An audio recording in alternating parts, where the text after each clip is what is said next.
Hey, welcome back. I finished up watching the video. Highly recommend the show. A Needs an Intervention, right? Basically, it was a classic OCD. The guy was a germaphobe, right? He basically, his name's Scott, and he basically scared of germs to the point where his entire house is like disinfected, antiseptically cleaned. He takes a shower every time he has to have a bowel movement. He washes his hand 30 times a day. And this is basically what the doctor was working with. Someone who is so, I guess, has such a high level of OCD. She called it moderate to severe or moderate to high.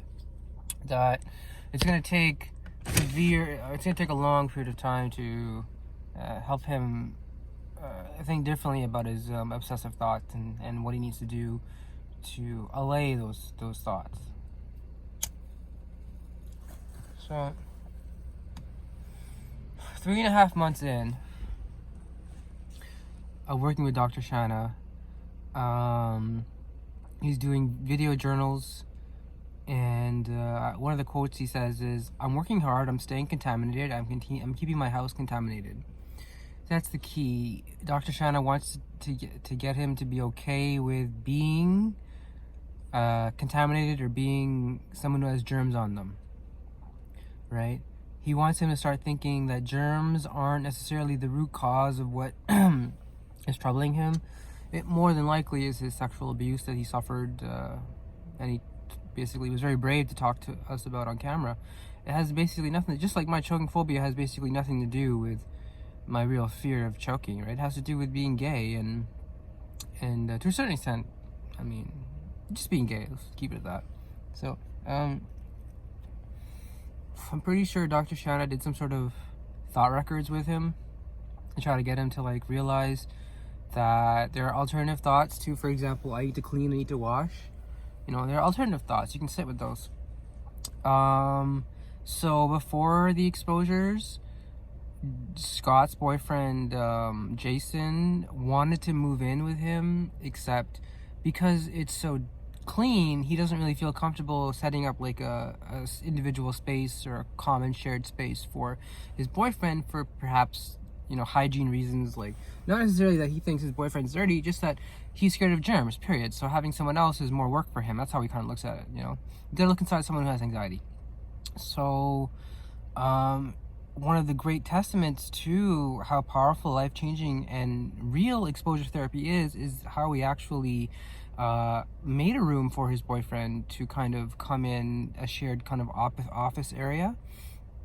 And he was very proud of that. That was all through exposure therapy, through smart, slow, gradual, touching your lid to the garbage can, right, with your hands, and then touching that hand, which has germs, to your face, staying with it for about 15 seconds, perhaps a minute, however long it takes for the anxiety to come down, and then to recognize that the anxiety will come down once you change your behaviors, and then you get into changing your behaviors. That's the whole purpose of Dr. Shanna and Scott's relationship in terms of therapy. So one of the things, as they're wrapping up the video, Jason gives Scott a kind of present as a kind of reward for guys toughing it out through all of the exposures, because exposures are hard, they're not easy, they're meant to be probably one of the most toughest things you'll ever do in your life if you're ever brave enough to do one. And so Scott nails the picture on his wall, some beautiful artwork or something, right? And then immediately he tells Dr. Shanna, like, I understand, I agree with the exposure therapy and everything. I understand if I change my behaviors, my anxiety will go down. It's just that one of the thoughts going through my mind right now, Dr. Shanna, is if I was to walk down this hallway, right, and see the picture, I'd have to check it, make sure it hasn't moved every time.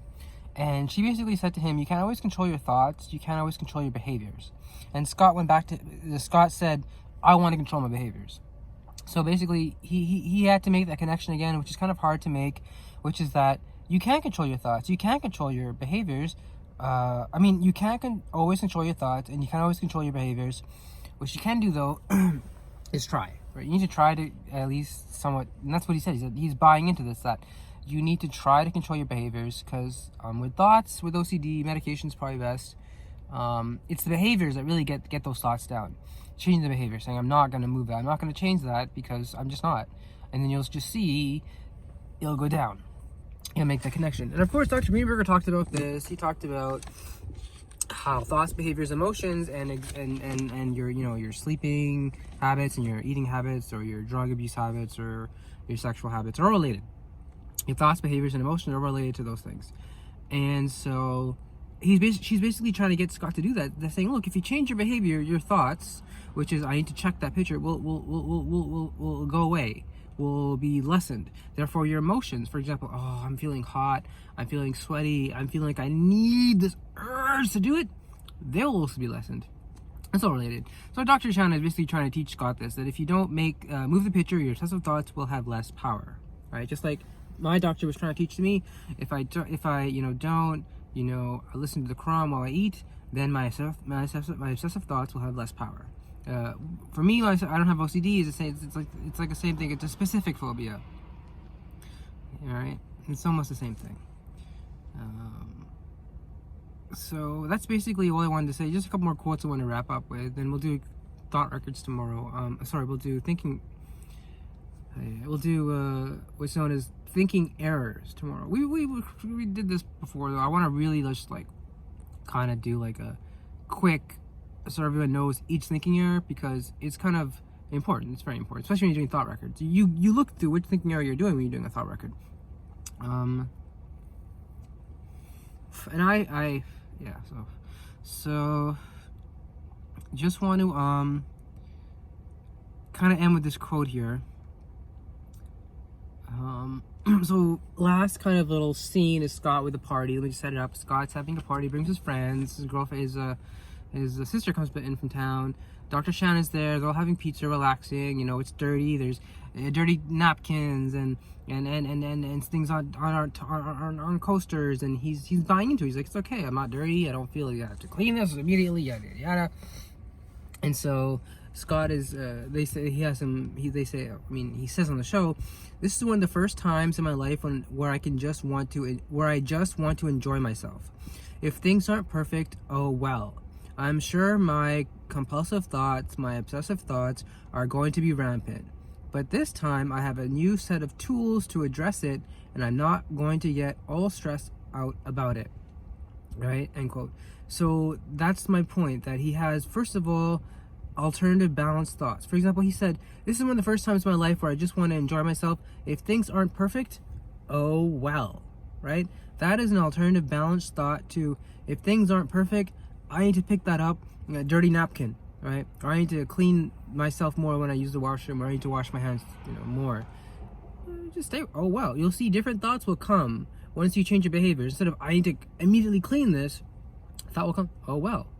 And then I'll go to, I'm sure my compulsive thoughts will be rampant, and my obsessive thoughts will be rampant. But this time, right, I have a new set of tools, right? So that leads me to the second thing. The first one is that once you change your behaviors, your thoughts will still be there, though. You'll come up with different thoughts, though, through thought records, right? You'll realize, oh well, there's a perfectly valid thought to the fact that I need to wash my hands 30 times a day. Oh well, stay with it. There's nothing wrong with that. Second thing I need to say is the new set of tools. I'm pretty sure the new set of tools were probably the same tools Dr. Greenberger taught me. Gratitude lists, activity schedules, mindfulness, eating, walking, drinking, and other things like that. Thought records, relaxation exercises, relaxation imagery exercises, exposure therapy. These are the tools for combating OCD and anxiety. Journaling. I think I'm forgetting some. So that's the point. And the last point that I want to end with, I know I already said this. I said this last point. It's just super last. On a personal note with me, this is kind of what I want to do. Scott was changed by exposure therapy to the point where he actually wanted to share it with his sister, and he wanted to share it with other people and change their lives like Dr. Shanna changed his.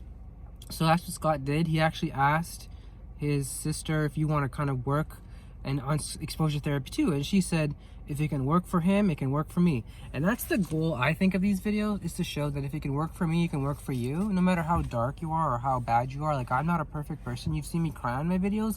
You've seen me puke on my videos. You've seen me talk about people in a personal manner on these videos, obviously respecting their privacy. And you've seen the whole gamut of things that happens to a human person once they start facing their fears, once they start being comfortable in sort of uncomfortable situations. They'll realize that alternative thoughts will come once you allow yourself to be mindful. That's kind of the key. The first key is exposure, and then once you kind of get that under your belt in terms of like what that means, you'll realize other things will happen. Like, you'll become mindful in your actions and your thoughts. You'll realize things that you didn't really realize before. You'll notice things you didn't really notice before, and then that will lead to your balancing thoughts and doing thought records more efficiently and better. I mean, sometimes I do them in my head, even though I'm pretty sure some of them are inaccurate. So I really want to get the thinking errors on video, so that perhaps they're easier for people who have trouble with thought records. I know it's troublesome for me as well. I'm no expert in therapy. I know thought records are really complicated. Like, not thought records, but the thinking errors, because they come into like your belief systems. For example, one thinking error is magical reasoning or magical thinking, which for many people is considered their religion or faith. Like, for example, believing in Jesus is magical thinking. Believing in Allah is magical thinking, right? Just simply believing that you can sit down and pray and you'll get better is magical thinking. So I don't think the psychologists are saying that to somehow be offensive to religions. They're saying that to help them stop being so rigid. Like, the people who, for example, like me, who perhaps can get susceptible into religions to a point where like they don't think anymore. They just assume they're bad people and that this will make them good, bad, good. And, you know, like for me, I thought I was worthless, and therefore only Islam will make me good. And so what I'm trying to say is that that's not necessarily saying Islam is a bad thing or Christian, whatever religion is a bad thing. It's simply saying that change your thoughts. You can still be part of your religion. I mean, that's between you and God and what you believe. If you change your thoughts, though, and become less rigid, you can probably change your behaviors and more than likely stop, for example, whatever it is that's bothering you, and not blame it on the devil. I'm not saying there's no real truth to blame it on the devil. I'm just saying a lot of people rush to the devil first, and we give the devil too much credit, when in reality, if you're not really, looking at some things that are happening in our lives, and biological issues, and the fact that mental illness is hella common, that we'll be kidding ourselves. I mean, we'll be doing more work than we it'll be like, we'll see meanings in things that won't necessarily have meanings. We'll be like, oh, I listened to the Quran while I ate, therefore God loves me, because I didn't choke. I mean, does that make sense? I thought God loved us all, and then like, in terms of, hey, God loves people who listen to the Quran.